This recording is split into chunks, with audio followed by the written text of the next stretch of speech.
దాడిని అడ్డం పెట్టుకొని ఇలా కేసీఆర్ ఏం చేసిండ్రు, ఇంటెలిజెన్స్ పోలీసుతో ఒక మెసేజ్ పెట్టించుకొని కేవలం బీఆర్ఎస్ ఎమ్మెల్యేలకు 2 గన్మెన్ ఉంటాయి, 4 గన్మెన్ ఉంటే 8 మంది గన్మెన్ అంతా కూడా మొత్తం పోలీసు వాళ్ళందరూ కూడా వాళ్ళ ఎమ్మెల్యేల చుట్టూ తిప్పుకుంటున్నాడు. కానీ ఈ యొక్క ఎన్నికల నేపథ్యంలోనే ఇక్కడ అధికార పార్టీ సంబంధించి మల్లారెడ్డి కావచ్చు, మైనంపల్లి హనుమంతరావు, రేవంత్ రెడ్డి మాటలు కూడా తారస్థాయి దాటుతున్నాయి, అవి బూతుల కింద కూడా వచ్చేస్తున్నాయి. ఇవన్నీ మెసేజ్ ఎట్లా వెళ్ళే అవకాశం ఉంది సార్ మరి ప్రజల్లోకి? తెలంగాణ ప్రజలు వీళ్ళని చీల్చి చెండాలే, తన్ని తరమాలే.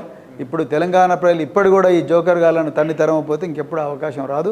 అందుకొరకు అర్జెంటుగా వీళ్ళను తెలంగాణ నుంచి బహిష్కరించాలి. అందుకొరకే నేను అంటున్నా, కల్వకుంట్ల హఠావో, తెలంగాణకు బచావో. సార్ చివరి చెప్పండి సార్, ఇంతకుముందు మరి ప్రెస్ మీట్లో చెప్పడం జరిగింది 2009-14లో మరి కేసీఆర్ సంబంధించి ఆస్తుల వివరాలు చెప్పడం జరిగింది. మరి 2018లో పెట్టలేదు, దాని మీద మేము కేసు ఫిర్యాదు చేస్తాం. ఇప్పుడు ఎలక్షన్ అసలు ఎందుకు అట్లా ఏమైంది అసలు దాని గురించి? ఏమైందంటే ముఖ్యమంత్రి ఏదో దాస్తున్నాడు ప్రజల నుంచి, ఎలక్షన్ కమిషన్ నుంచి దాస్తున్నాడు, తెలంగాణ ప్రజల నుంచి దాస్తున్నాడు. అందుకొరకే నేను representation of people's act 1951 section 33A ప్రకారము మీ ఆస్తులని ప్రకటించాలి. లేకపోతే ప్రకటించకపోతే నేను నామినేషన్ తిరస్కరించాలి ఆర్ఓ. మరి ఎందుకు ఆ రోజు విజేందర్ రెడ్డి ఆర్ఓ తిరస్కరించలేదు, ఆర్డీఓ గజ్వల్ ఎందుకు తిరస్కరించలేదు? ఎక్కడ పోయింది స్క్రూటినీ? ఆ రోజు స్క్రూటినీలో ఎందుకు ముఖ్యమంత్రికి నోటీసులు ఇవ్వలేదు? ఎందుకు ఇవాళ ఆర్డీఓ మేము ఈ మధ్య కాలంలో తీసుకున్నాం ఆర్టీఐ నుంచి, తీసుకుంటే 20 పేజీలు అప్డేట్, అందులో ఎక్కడ కూడా స్థిరాస్తుల వివరాలు లేవు. ఎందుకు లేవు అంటే పెట్టుకున్నాడు, అంతే కదా. ఎగ్జాక్ట్, ఇంకా పెట్టుకుంటున్నాడు. కేటీఆర్ ఆయన ఐఎస్ వద్దన్నట్టు సిరిసిల్ల కాలేజ్ గ్రౌండ్ మా మీటింగ్లకు ఇవ్వలే. ప్రిన్సిపల్కి అభ్యంతరం లేదు, ఈ మున్సిపల్ కమిషనర్కి అభ్యంతరం ఉంది. అంటే మున్సిపల్ డిపార్ట్మెంట్కి ఈయన మినిస్టర్ కాబట్టి ఈయన చెప్పిందని నడవాలంట. ఏంది వాళ్ళ ఐఎస్ వద్దా తెలంగాణ? సో ఈ విధంగా అన్ని వ్యవస్థను గుప్పిట్లో పెట్టుకుని అధికారులందరికీ కూడా నేను ఇదే వార్నింగ్ ఇస్తున్నా. మీరు ఇవాళ ఉంటారు, రేపు పోతారు వీళ్ళు ముఖ్యమంత్రులు, మంత్రులు. కానీ రేపు వచ్చే ప్రజారాజ్యం, రేపు వచ్చే బహుజన రాజ్యంలో మీ అందరు ఎవరైతే తప్పులు చేసినా వాళ్ళందరి మీద కూడా శాఖపరమైన చర్యలు ఉంటాయి, అవసరం ఉంటే క్రిమినల్ చర్యలు ఉంటాయి. ఇప్పుడు ఆ కారుని ఏనుగు ఏ విధంగా ఓడిస్తుంది, ఎటువంటి వ్యూహం తెలుస్తుంది, ఏమన్నా బహిరంగ సభలు పెట్టే అవకాశం ఉందంటారా? బరాబర్ మేము కూడా హెలికాప్టర్ హైర్ చేయబోతున్నాం. హెలికాప్టర్ హైర్ చేసి మేము కూడా ప్రజల దగ్గరికి పోతున్నాం. మేము కూడా ఇంత వీలైతే అన్ని సభలు పెట్టబోతున్నాం, కార్నర్ మీటింగ్స్ పెట్టబోతున్నాం, బహిరంగ సభలు కూడా పెట్టబోతున్నాం. ప్రజలు మా నామినేషన్లకు స్వచ్ఛందంగా వస్తున్నారు. తెలంగాణని ఈ దోపిడీ పాలకుల నుంచి విముక్తి చేయడం కోసం ప్రజలు స్వచ్ఛందంగా మా దగ్గరికి వస్తున్నారు.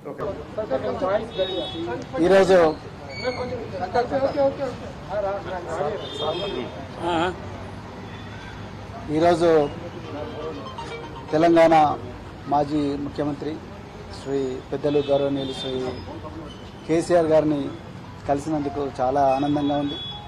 మరి ఈ తెలంగాణనే కాదు, యావత్ భారతదేశం కూడా ఈరోజు లౌకికత్వం అంటే సెక్యులరిజం, లౌకికత్వం ప్రమాదంలో ఉన్నది. మరి భారతీయ జనతా పార్టీ చాలా పెద్ద ఎత్తున కుట్రలు చేస్తూ ఉన్నది దేశాన్ని చిన్నాభిన్నం చేయడం కోసం. మరి పూర్తిగా రాజ్యాంగాన్ని రద్దు చేయాలనే కుట్ర చేస్తూ ఉన్నారు. సో ఆ పరిస్థితుల్లో మరి సెక్యులర్ పార్టీ అయినా, మరి సెక్యులర్ భావాలు కలిగి సెక్యులరిజాన్ని నిరంతరం కాపాడిన మరి భారతీయ రాష్ట్ర సమితి వారు మరి నేను బైంజీ మాయావతి గారి ఆశీస్సులతోని మరి వారిని కూడా కలవడం జరిగింది. సో ఈ తెలంగాణలో ఈ రాజ్యాంగానికి ప్రమాదం ఏదైతుందో, లౌకికత్వానికి ఏదైతే ప్రమాదం ఉందో, ఈ బీజేపీ నుంచి తర్వాత మరి ఈ మధ్యనే కాంగ్రెస్ కూడా మరి బీజేపీ లాగానే మారుతూ ఉన్నది. ఈ రెండు పార్టీల నుంచి ముప్పు నుండి మరి తెలంగాణను కాపాడడం కోసం మరి మేము అంటే బహుజన్ సమాజ్ పార్టీ మరి భారతీయ రాష్ట్ర సమితితో కలిపి మరి పార్లమెంట్ ఎలక్షన్లలో కలిసి పనిచేయాలని ఇప్పుడే మరి పెద్దలు గౌరవనీయులు కేసీఆర్ గారి దగ్గర మరి మాట్లాడడం జరిగింది. మరి తప్పకుండా మరి ఇంతకుముందు మీరు అన్నట్టుగా సీట్ల సర్దుబాటు విషయం ఏదైతే ఉందో, ఈ షీట్ షేరింగ్ విషయం అయితే మళ్ళీ మేము మా అధిష్టానానికి నివేదిస్తాం. అదేవిధంగా మరి మన మాజీ ముఖ్యమంత్రి గారు తప్పకుండా బైంజీ గారితో కూడా మాట్లాడతారు. సో దాని తర్వాత మరి ఇరు వర్గాలు, ఇరు పార్టీలు ఒక నిర్ణయానికి వచ్చి తర్వాత తప్పకుండా తెలంగాణలో ఈ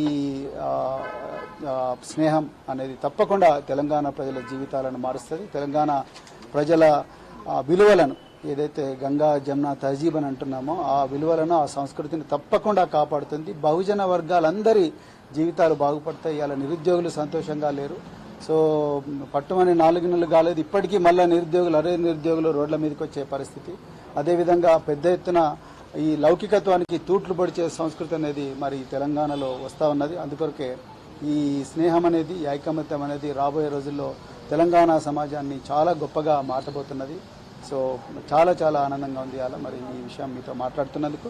తప్పకుండా తెలంగాణ ప్రజలు దీన్ని ఆస్వాదిస్తారు, ఆశీర్వదిస్తారని చెప్పేసి నేను కోరుకుంటున్నాను. కేసీఆర్ గారు మరి ఈ సమయం మాకు ఇచ్చినందుకు మరొకసారి ధన్యవాదాలు. అన్ని అంశాల్లో కలిసి పనిచేస్తారు రెండు పార్టీలు. ఇప్పుడు పార్లమెంట్ ఎలక్షన్స్ చెప్తాం.